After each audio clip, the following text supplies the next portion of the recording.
Rasanya PDI Perjuangan betul-betul di ujung tanduk. Yang paling menakutkan mereka sekarang adalah kalau Hasto Kristianto, sekjen mereka betul-betul akan diadili. Dan kalau dia sampai diadili, hampir pasti dia akan dinyatakan bersalah. Saya menyayangkan. Kenapa sekjen kami bermental tempe seperti itu? Kenapa saya katakan mental tempe? Dia punya masalah. Masalahnya belum dipertanggungjawabkan secara hukum. Terus dia dengan embel-embel, aku punya cacat lo. Lo proses gue, nih masalah lo gue angkat. Aduh. Mungkin kawan-kawan semua, persoalan yang tak kunjung selesai dan persoalan yang berlarut-larut kawan-kawan semua, yaitu terkait dengan saudara Hasto Kristianto yang saat ini menjabat sebagai sekjen Partai Gerindra kawan-kawan semua. Buat Hasto Kristianto, tetap semangat ya.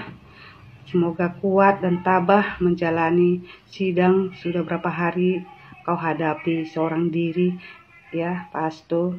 Semoga diberi ketabahan dan kesehatan sampai akhirnya Pak Hasto memakai rompi orange. Kalau besok sidang pra-peradilan dan Hasto menang ya, gila banget sih, bener-bener kebal hukum. Udah melakukan obstruction of justice, penghancuran barang bukti dengan nyuruh Harun Masiku tuh rendam HP. Pas Harun Masiku dan Hasto mau ditangkep, itu ada yang ngalangin AKBP Hendy Kurniawan. Antek-anteknya, sampai orang kepercayaannya dia aja nih, si Doni ya, mengaku pernah dititipi uang 400 juta. Uangnya duit Harun Masiku ini. Gue yakin sebenarnya hakim nih nggak tuli. Hakim tuh tidak tuli. Kalau besok Hasto kalah pra-peradilan lawan KPK, aku akan ngesot sampai planet Mars.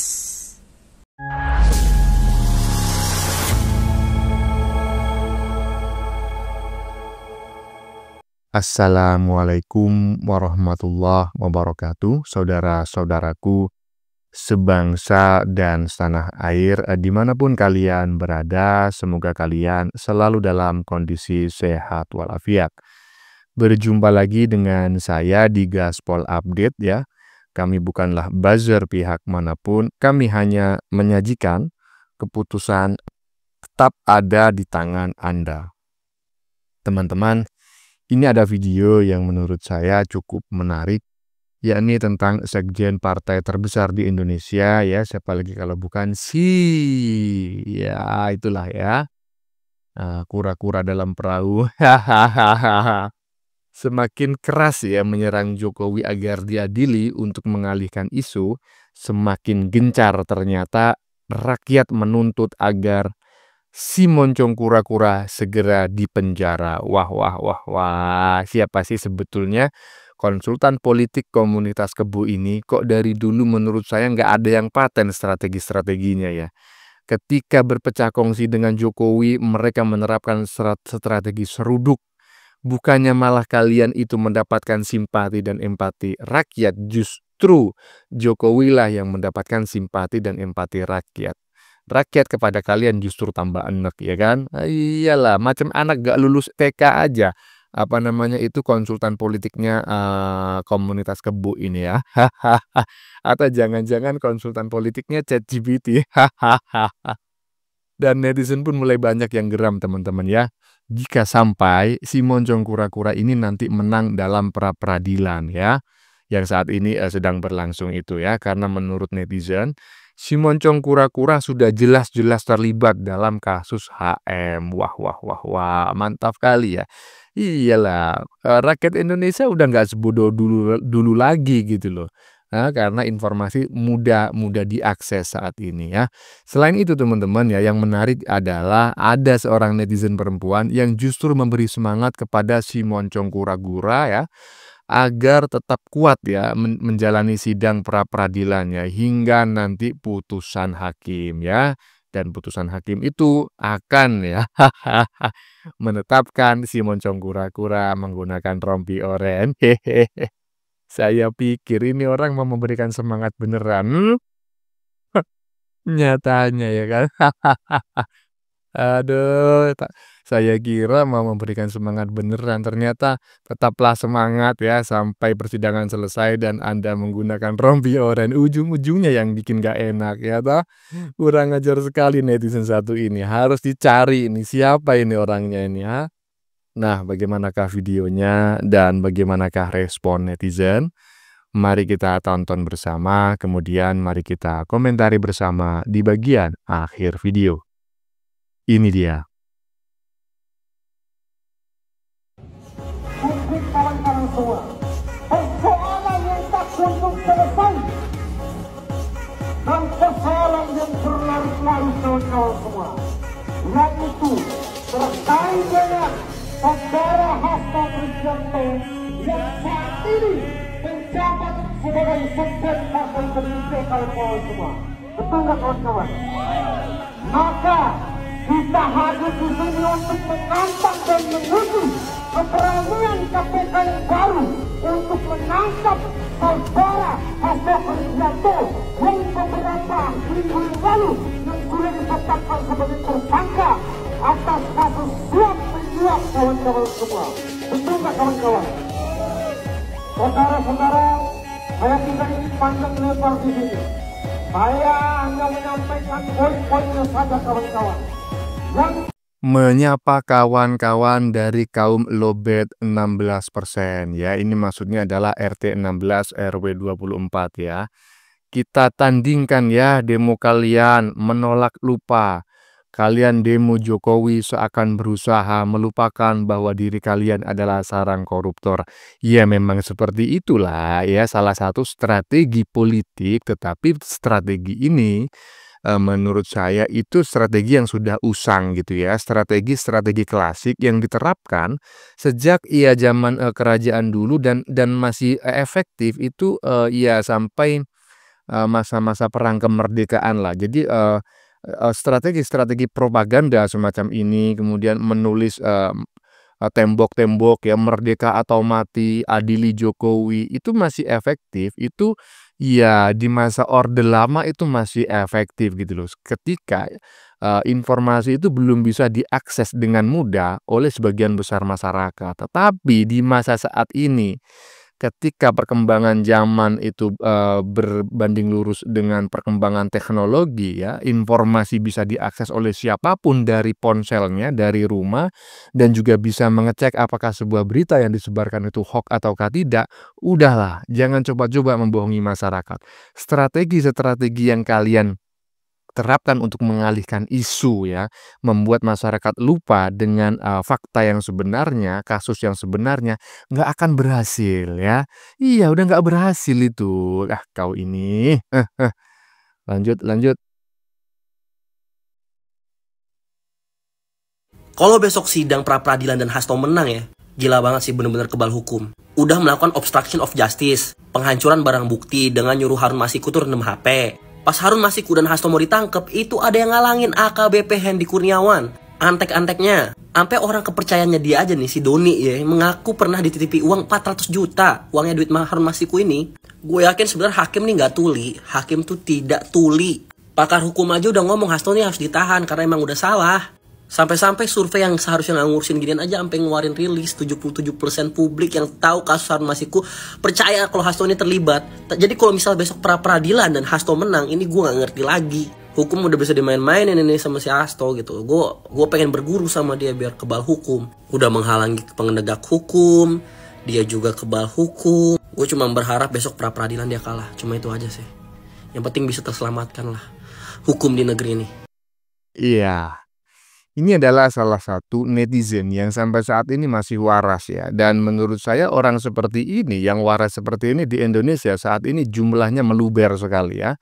Jadi dibandingkan dengan netizen ya, dengan masyarakat atau warga yang buta informasi, masyarakat yang ya jauh api dari panggang begitulah ya dalam berpikir, itu jumlahnya lebih sedikit gitu. Orang-orang seperti ini jumlahnya lebih banyak gitu ya.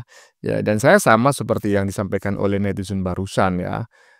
Ya tidak habis pikir aja kalau sampai nanti ya hakim pra-peradilan ini putusannya itu memenangkan si Moncong Kura-Kura karena sudah jelas-jelas gitu ya bahwa si Moncong Kura-Kura ini terlibat ya. Nah, tapi ini versi saya ya kan. Tapi kalau misalnya nanti hakim berbeda pandangan ya terserah ya kan. Nah, terserah hakim itu dan juga harus siap menerima konsekuensi konsekuensi ya cibiran atau serangan gitu ya dalam tanda kutip dari masyarakat Indonesia. Lanjut. Rasanya PDI Perjuangan betul-betul di ujung tanduk. Yang paling menakutkan mereka sekarang adalah kalau Hasto Kristianto, sekjen mereka betul-betul akan diadili. Dan kalau dia sampai diadili, hampir pasti dia akan dinyatakan bersalah. PDIP sekarang sedang melakukan langkah penyelamatan terakhir. Mereka sedang menjalani proses pra-peradilan di Pengadilan Negeri Jakarta Selatan. Sidang dipimpin oleh Hakim Tunggal Ju Yamto. PDIP berharap pengadilan tidak jadi dilakukan dengan alasan bahwa sebenarnya proses menuju pengadilannya cacat dan tidak lengkap. Tapi dari apa yang bisa kita tangkap dari media massa, KPK nampaknya sudah sangat berhati-hati menjalani proses untuk membawa Hasto ke pengadilan. Tidak ada yang perlu diragukan. Hasto layak diadili dan karena itu sangat mungkin dinyatakan bersalah. Ingat, ada 2 tuduhan terhadapnya. Pertama, dia turut menyuap Komisioner KPU Wahyu Setiawan agar Harun Masiku bisa jadi anggota DPR dari PDIP. Kedua, dia turut melakukan perintangan agar Harun tidak tertangkap. Waduh. Siapa namanya? Barusan lupa saya. Ade Armando ya, Bang Ade. Aduh, jangan begitulah ya kan. Masa sih sama teman lama macam kayak gitu ya kan. Kalau terlalu keras Bang Ade, nanti dianggapnya Bang Ade ini bagian dari buzzer gitu ya. Ya mungkin iya juga sih. Tapi intinya apa yang disampaikan oleh Bung Ade Armando barusan menurut saya sulit untuk dibantah teman-teman ya. Jadi sulit sekali sekjen partai terbesar di Indonesia ini untuk tidak ditetapkan sebagai tersangka atau sulit untuk dimenangkan dalam pra-peradilan dan juga sulit untuk tidak di penjara ya dalam tanda kutip seperti itulah gitu ya. Dan barusan alasan yang sudah disampaikan oleh Bung Ade Armando. Saya sangat sepakat. Lanjut. Buat Hasto Kristianto, tetap semangat ya. Semoga kuat dan tabah menjalani sidang sudah berapa hari kau hadapi seorang diri ya Pak Hasto. Semoga diberi ketabahan dan kesehatan sampai akhirnya Pak Hasto memakai rompi orange. Walaupun tidak ada menemani dari partai-partai klien ya kan, kasihan juga lu melihat si Hasto ini. Buktinya ketumnya Mak Banteng lagi jalan-jalan ke Roma, sekarang lagi umroh, padahal sekjennya lagi jantungan kembot menghadapi sidang KPK. Itu kan lagi enak si Puan Maharani, Mak Banteng dan yang lain-lainnya dari kader PDIP jalan-jalan umroh, ya kan. Terus Deddy Sitorus juga tidak menemani Pak Hasto untuk menghadapi KPK. Harusnya dari kader PDIP itu ngasih spot lah. Jangan dilepaskan si Hasto. Kok pada cuek semuanya ya. Buktinya Mak Banteng itu santai aja dia. Umroh itu mereka semuanya kan. Ada apa? Kok tiba-tiba itu jalan-jalan ke luar negeri tuh Mak Banteng. Toh selama ini nggak pernah kelihatan dia kemana-mana. Tahu awak dia selalu di kandangnya di sarang PDIP.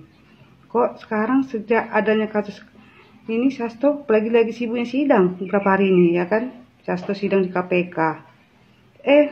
Maknya pergi ke Roma terus umroh. Gaya kemarin Mak Banteng katanya berkoar-koar kalau Hasto ditangkap saya akan turun kantor polisi atau kantor mana itu untuk membawa Hasto kembali.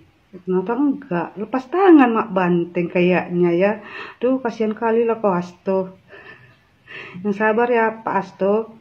Semoga diberi kesehatan sampai memakai rompi orange ya. Tetap semangat Pak Hasto. Aduh. Ya, tadi di bagian depan saya sampai terkaget-kaget. Waduh, ini si Moncong Kura-Kura masih punya penggemar ternyata ya kan. Cantik pula netizen yang menggemarinya. Hahaha. Untuk ya sekjen partai terbesar di Indonesia, Sekjen Kebo si Moncong Kura-Kura, tetaplah semangat ya, tabah ya, tetap semangat pokoknya, jaga kondisi badan untuk tetap mengikuti persidangan sampai hakim memutuskan dan Anda menggunakan rompi oranye. Aduh, ujung-ujungnya yang nggak enak ya kan. Aduh, ini harus dicari nih siapa ini. Kurang ajar netizen macam kayak gini. Hah? Sekjen Moncong Kura-Kura itu saat ini dalam kondisi yang tidak baik-baik saja. Lah kok bisa gitu loh. Kalau Anda beri nasihat yang ujung-ujungnya itu melecehkan. Kurang ajar. Lanjut. Salam Pancasila. Kalau besok Hasto kalah pra-peradilan lawan KPK, aku akan ngesot sampai planet Mars.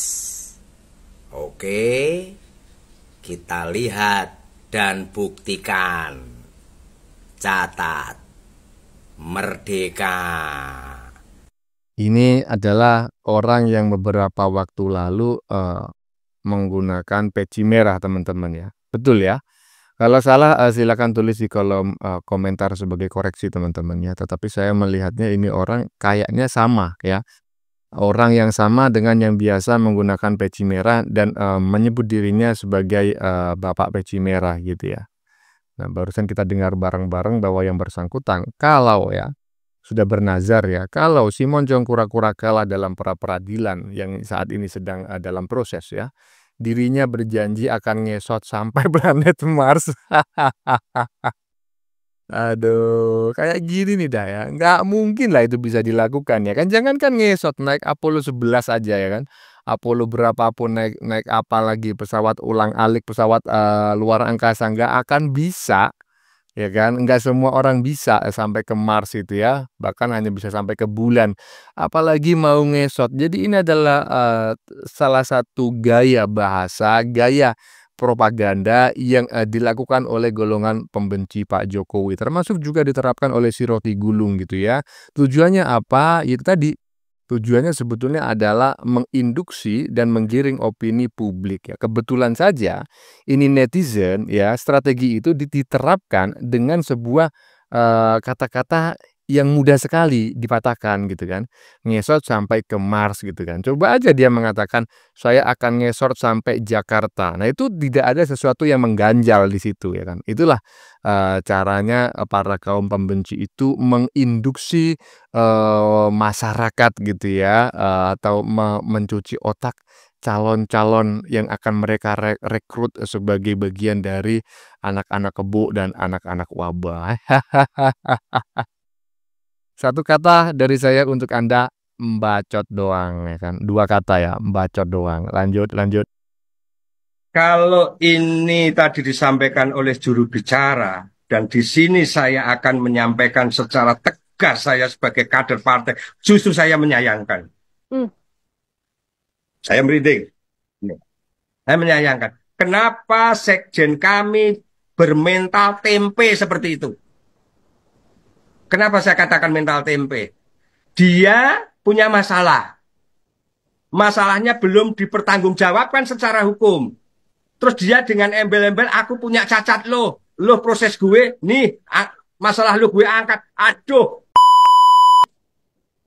Maaf, saya pertanggungjawabkan kalimat saya. Keren. Semakin kesini teman-teman ya, memang semakin banyak orang yang akan sadar gitu ya. Saya yakin juga ya, tidak semua kader di partai terbesar di Indonesia itu satu suara dengan Ibu Ketum, dengan siapa Sekjen Moncong Kura-Kura ya. Karena apa? Karena itu adalah partai terbesar di Indonesia, isinya banyak manusia. Isinya banyak manusia pasti banyak pemikiran ya. Dari sekian banyak kader partai terbesar di Indonesia, sebetulnya yang tukang nyinyir ya, yang sering menyindir Pak Jokowi, menghina, mencaci, memaki, bahkan memfitnah itu sebetulnya hanya beberapa gelintir saja. Dan kader yang barusan kita lihat itu ya, kalau nggak salah tadi namanya Sudarsono ya, itu adalah salah satu kader yang waras ya. Salah satu kader yang masih waras dan berani berspeak up di partai terbesar di Indonesia. Ya, iyalah sekjen kami mental tempe katanya. Hahaha. Lanjut. Seperti apa Mas? Apakah sudah siap dengan segala putusan yang nanti akan diputuskan? Ya, ketika kami masuk ke PD Perjuangan, nilai-nilai keadilan, kemanusiaan, kepercayaan pada Tuhan Yang Maha Kuasa itu selalu diperjuangkan. Sehingga kami meyakini, apalagi ini kami pernah berkirim surat ini. Kami pernah berkirim surat ketika kami mendengar dan membaca dari pidato pengakuan Profesor Dr. Haji Sunarto yang saat itu masih menjadi Wakil Ketua Mahkamah Agung dan sekarang beliau dipercaya menjadi Ketua Mahkamah Agung. Di dalam pidato pengukuhan, lalu Ibu Mega memanggil saya saat itu, ini ada secercah harapan. Bagaimana keadilan yang hakiki, karena setiap hakim itu kan mengambil keputusan keadilan berdasarkan ketuhanan Yang Maha Kuasa.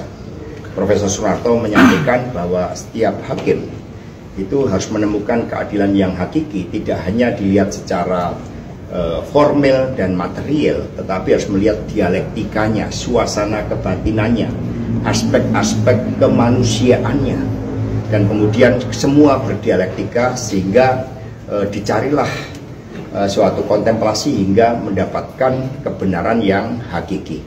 Maka kami tuliskan di sini di dalam surat kami saat itu atas arahan Bu Mega, beliau mengatakan tugas menjadi seorang hakim tidaklah mudah karena harus memiliki pemahaman mendalam pada nilai keadilan.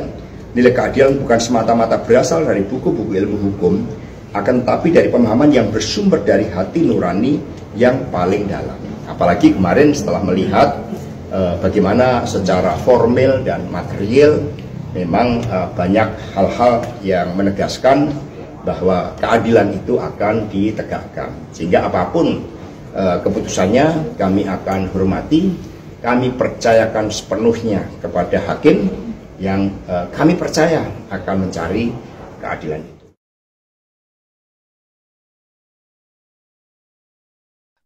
Aduh, saya mendengarkan ya 1 menit lebih ya, 1 menit 10 detik gitu. Pertanyaannya apa, jawabnya apa. Coba bayangin model kayak gini. Jadi sekjen ya, sekjen partai terbesar di Indonesia. Coba bayangin gitu loh. Kualitasnya macam kayak gini. Ditanya apa, jawabnya apa. 11-12 dengan Abah ya. Padahal kan jawabannya sepele gitu loh. Jawab dulu, gunakanlah kalimat deduktif gitu loh.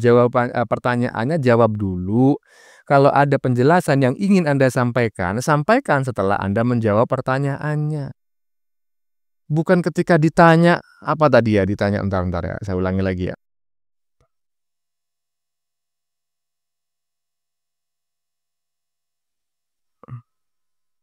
Iya, itulah pokoknya ya. Pertanyaannya tadi ya. Dan jawabannya macam kayak mana? Aduh. Orang macam kayak gini jadi sekjen. Mending Bambang Pacul aja lah. Iya, teman-teman. Sudah kita saksikan bersama beberapa video yang sudah kami sajikan. Tadi di bagian depan kita lihat bersama video tentang Neti ya, yang berasal dari RT 16 dan RW 24 ya, yang sesumbar akan jalan ngesot sampai planet Mars ya, kalau sampai si Moncong Kura-Kura kalah dalam pra-peradilan yang sekarang sedang berlangsung gitu ya. Ini sangat kocak sekali.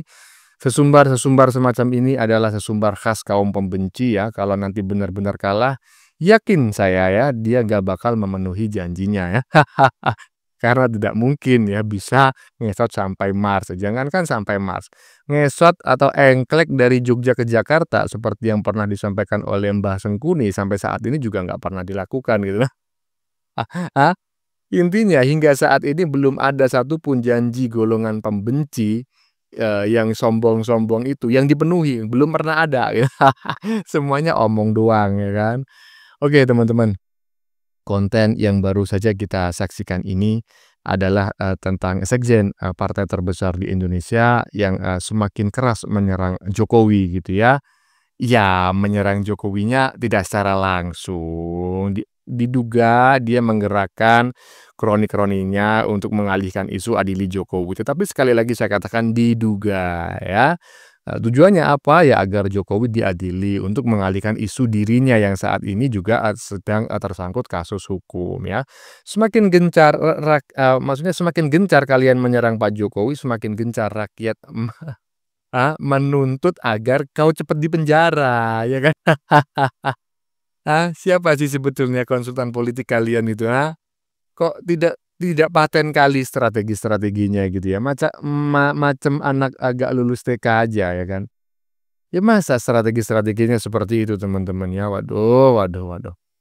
Dan netizen pun tadi juga sudah kita lihat bareng-bareng ya, banyak yang mulai geram ya, dan banyak yang sudah memprediksi bahwa si Moncong Kura-Kura sulit sekali menang gitu ya dalam pra-peradilan. Kalaupun menang ya dalam pra-peradilan nanti, maka ya itu sangat kelewatan sekali lah begitu ya. Karena menurut netizen, si Moncong Kura-Kura sudah jelas-jelas terlibat dalam kasus HM ya. Selain itu tadi juga yang menarik adalah netizen perempuan yang seolah-olah memberikan semangat kepada si Moncong Kura-Kura agar tetap kuat menjalani sidang hingga putusan nanti. Saya kaget tadi kan. Ternyata ya semoga kuat ya, tetap kuat, tetap semangat menjalani sidang sampai putusan nanti dan sampai menggunakan rompi oren. Ujung-ujungnya kurang ajar sekali netizen satu ini tadi ya. Bagaimana menurut kalian? Keputusan ada di tangan Anda. Silakan tulis di kolom komentar, baik Anda yang setuju maupun yang tidak setuju dengan isi konten ini.